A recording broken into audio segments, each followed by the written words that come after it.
enkane ho asem de ukraine de niam ekono CJ sometimes na me pesa me post on Facebook na magyae na ma hye me ho so na ma ya na ma hye me ho so say continue so na nadwubia woda sumu anadwubia woda sumu enkware so eti kware ntumi na anadwubia adan de na ekoso anti onti ase yera JJ Jonjenapo menyini say na unya we situation said yet because CJ on several occasions in yefa last year in opposition yera Jinapo etre yen sinto e wo hodo challenges or problem e wo hodo na ban this year nyina no oda ni nyina didi kire Ghana fo e de kan ho say the then energy minister any aban mu mpanifo omunja excuses no omunja excuses no no mo fix na yen expect say obeba na fe na de be inherit ye what we inherited because you were privy to all these your friend saying challenges no before coming to office internet that message and kania no omari nyina soma ye yese no media me right to say because we tua me kania bo pepe say and na me top prepaid na brama no ntua ne dia oni say bi obi be ka say wotu a wo kan kra me kokra na okra untua me tua pa me to media na prepaid so smart meters so media bayi edwane say bibi no me to no pepe it we were every right to say make a minister say na daroma and kania no mani nyina soma ye because your catcher ye no na ye hunu no excuses ni explanations no and this abrofu localized fault na wo kan CJ yera oba bisanu ma me sa localized fault no menti ase obechirim unless a line no edemo tintin no fa kra na betumi aka say localized fault on madaroma ano aye den na kania aso na TV adum na we yaso na we yadum ya brewu CJ ma men komani yankoyenim me de wo sase wo de overseer de obokrata no say ye hyehyehye no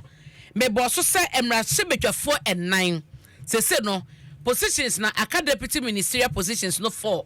na omampani 60 boso de ma Ghana for last year before ye call abatto ni mu no na asi it is for we dey sije wudi amamu a na je say no no dey aye dey e pa ho adaben we pa ho a enye sa dia na je say omampani ya reshuffle ne de ubenya kwanya na wonya baabi ase basasi ayi de edi no ma men se dan ko story ne so ankasa na me bodin no a na ma che portfolio ko a ye teteye ese befa the overseer say honorable James Jachikwesin emrase badwane o wase north CJ papa yi wadi ami apen o wadi ami apen papa na ajebo se de ho fan ya wodi ni dwuma na de abeto dwane say ni tikeka enye tinkeka say ne boni suo ne mom no ye titi se anhwe yi a na wono ena se ne ye chese mpanyifo mampania pencil no a okwakoye deputy minister for foreign affairs portfolio no foreign affairs okay yekeka ese ora James the question na ebenya na ono dan chen a afotofi mrase badwane o jomoro abaton person so mami me kai say heya na mne ne 1-on-1 ahead of general election no ye ka so ba ujane na so ade say mami a wono so sije de yetete no ene say ya tepo no yo no so eco communications ministry ho okwakoye deputy minister for communications na eno ene de yetete ntini je so okwako di wokose Sam George ase eno so ho ena mami Grace ayensu dankwa esika doketa baton person so mami ena ewo ho na ano no esa koye nipa mienu etu hwemu a ayensu dankwa ne Jonajan ena sese no wamo HS Professor Titus Beyu also na board chairman Kolebu Teaching Hospital and ye say no na attention na kwakosi Grace ayesu dankwa yo no mrase badwane wo sika doketen ena amane body bi so chese Dr. Zinata Jiman Rollins so no akasa deputy minister ro na akasa de man no wono no wanye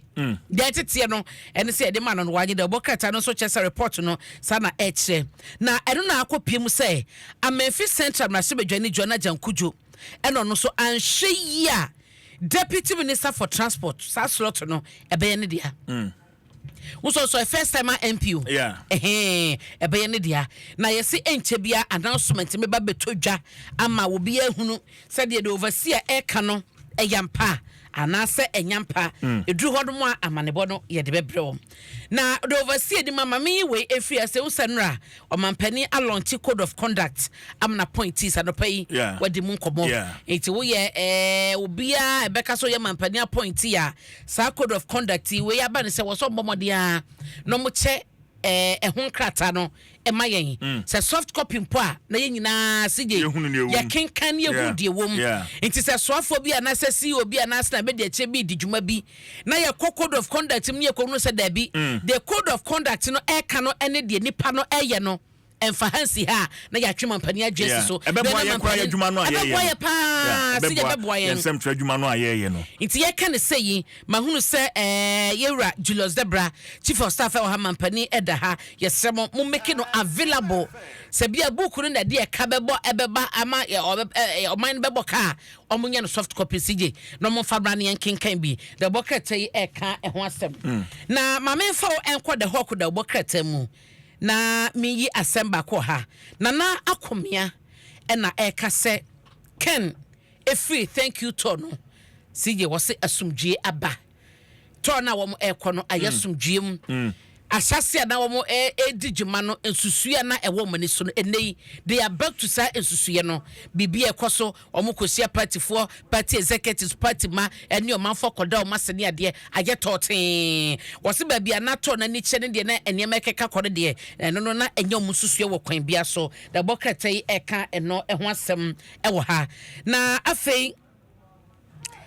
se sija di mon kobokra yeyera afenyo makin asumbo ekoso ne de enkrofo keka posi photo mato safre no wono aso nchemu a wode aba the new republic eka eho asem e woda obokrata yi mu daily graphic wo hwe protest ekoso no a eno na daily graphic eka ho asem de amanyokwa hodo a MPP di anim omo eyeye chese omampani reverse suspension na wa suspendi sije no reverse sad decision a what take no eno so da obokrata ya bo ho amane na apo omampani na appointees bia oma wo deadline ekosi March 31st eso bia declare asset ya emu bebro aduonum oma declare na enam so omampani akase oma bosome miensa akatua omo de kwakoto mahama kanim medical trust fund na aboa apomuden ehon sem kaye ewo mayimu na mampani ama wo kwata by 7th May and 6th May enura eno mo sa 7th May by ochina nwumre no num na mo sa eswafo ni nyina abra mo close of day today o sama pani 7th samum se na enura no kan ye eno mo ko si 7th okay it's 7th for there na sege to be fair no eye ochina nyame yadoma by close of day enu so abanjuma ni bia no num de na wapon it no num bebo na won fa won krata wo asset no wodi declare wo so enkoya CJ na enye obi ne kuma twoma mpani se no aye dismissa straight na we kra na nkofo kase mpani aso ye lenient kakra because ada o ma deadline o kan say by March 31st na won fa wo aye wo document enkoye ye wo asset declaration na obepamo afidi bia na wote so no tafida eba ne se na oje o mabusu mimi nsakatua no wasansa mo grace period etilo na eno no enso ho asem e wa nti da wakata de CJ Abraham fa no entwato na enkania no ho asem hia me pa Owura William Boatin aba wabedru disco light ne bobo na omode mai wo fie no obi se na onya 35 times dum so edum no ne aso edum no mesi bi na make che we CJ area be ma me hunu area no na me hwese ne mi area ho ye pen ya say localize photo unless localize na brofo no be chim bebu mu mayen ye beti ase akase bia enye umpotam nko a ba bi so tumi affect o na CJ mawie ne say ya mekọ no